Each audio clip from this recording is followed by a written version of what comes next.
Olá, bem-vindo a mais um vídeo do nosso canal.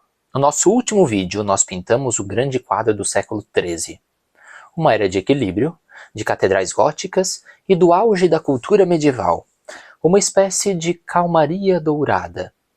Mas hoje, nós vamos para um lugar da Europa onde o século XIII não foi nada calmo. Pelo contrário, foi um século de poeira, de choque de espadas e de um avanço tão rápido e violento que redesenhou o mapa para sempre. Vamos para a Península Ibérica. Se a França do século XIII era um salão de baile elegante, a Península Ibérica era uma forja incandescente. Era ali que as nações de Portugal e Espanha estavam sendo marteladas e moldadas na bigorna da história. E o nome deste martelo era a Reconquista.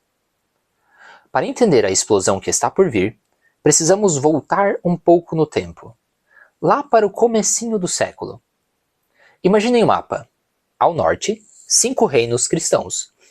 Portugal, com os olhos no Atlântico, Leão e Castela, o coração pulsante e guerreiro da península, Navarra, espremida nos Pirineus, e a coroa de Aragão, com a sua vocação para o Mediterrâneo. E ao sul, ocupando quase metade do território, estava Al-Ándalus, a Espanha islâmica. Mas não era um território dividido e fraco. Era unificado e governado por um império poderoso, que vinha do norte da África, os Almorávidas.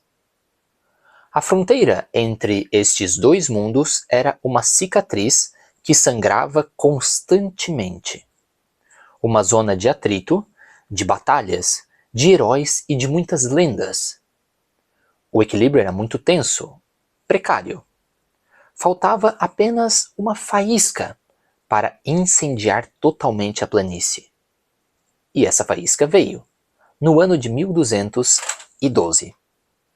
O que aconteceu em 1212 foi um evento tão monumental que tudo o que veio antes parece um prólogo, uma preparação, e tudo o que veio depois, uma consequência daquilo. Estou falando da Batalha de las Navas de Tolosa.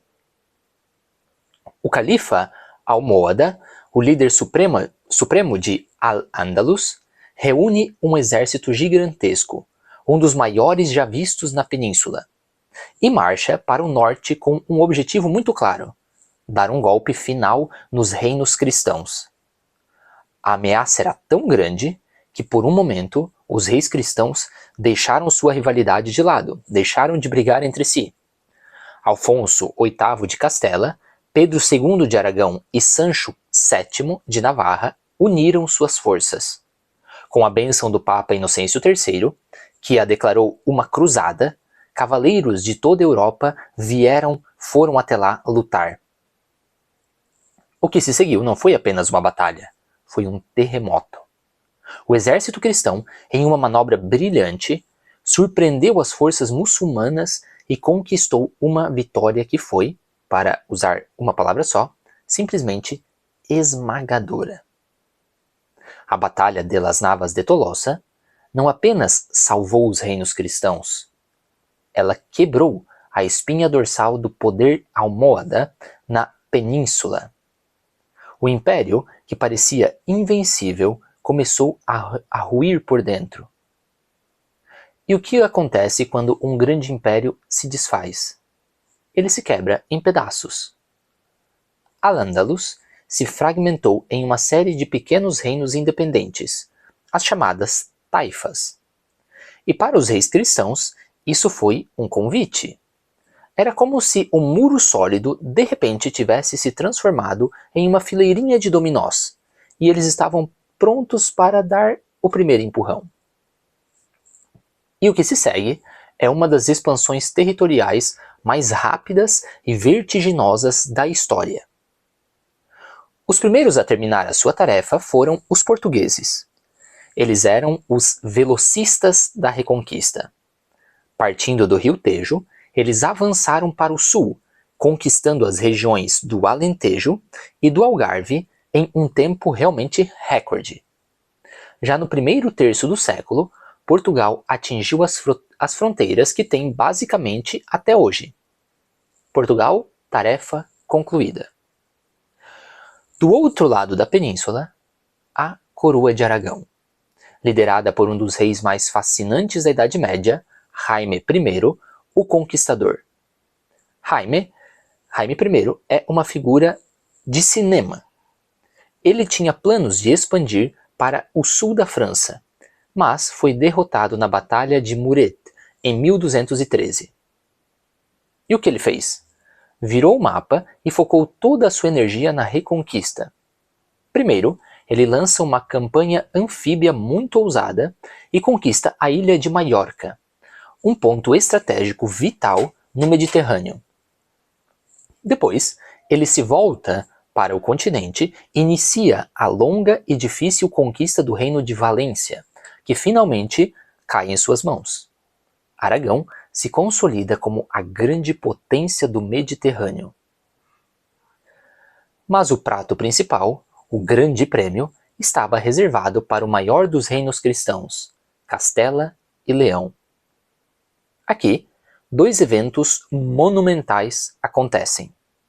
Primeiro, em 1230, os reinos de Leão e Castela, que viviam entre a união e a separação, se unem definitivamente sob um único rei. Não qualquer rei. O rei São Fernando III, um líder militar brilhante e um homem de fé profunda. Com a força dos dois reinos agora unificados, São Fernando III inicia a campanha mais ambiciosa de todas, a conquista do vale do rio Guadalquivir, a Andaluzia, o coração pulsante e cultural de Al-Ándalus. E as cidades lendárias começam a cair, uma após outra. Baeza, Úbeda. Em 1236, um golpe simbólico profundo. Córdoba, a antiga capital do califado, a cidade mais esplêndida da Europa Ocidental por séculos, é conquistada.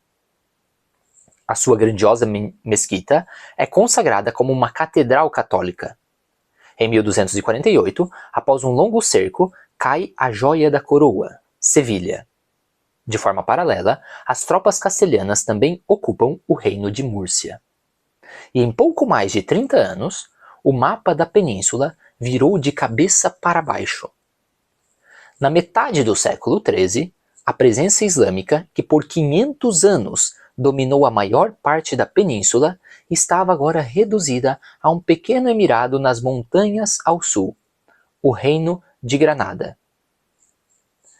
E até mesmo Granada só sobreviveu porque seu rei se declarou vassalo do rei de Castela, comprometendo-se a pagar um tributo em ouro todos os anos. Granada se tornou uma espécie de vela solitária, cuja chama era permitida continuar acesa, mas que poderia ser apagada a qualquer momento. E Navarra? O que aconteceu com o pequeno reino ali espremido nos Pirineus? Bom, sem fronteira com os muçulmanos, Navarra não tinha para onde crescer. Em vez de se expandir para o sul, seu destino se voltou para o norte. A dinastia local se extinguiu e o reino passou para as mãos de nobres franceses. A influência da França se tornou tão forte ali que no final do século o rei da França se tornaria também o rei de Navarra. Vejam, é fascinante. Em poucas décadas, a Reconquista transformou radicalmente toda a Península Ibérica. Ela definiu as fronteiras, forjou as identidades e plantou as sementes das futuras nações de Portugal e Espanha. O século do equilíbrio no resto da Europa foi, na Península Ibérica, o século da mudança mais radical. E agora, entendemos como este turbilhão redesenhou o sudeste da Europa. No nosso próximo vídeo dessa série, vamos atravessar o Canal da Mancha.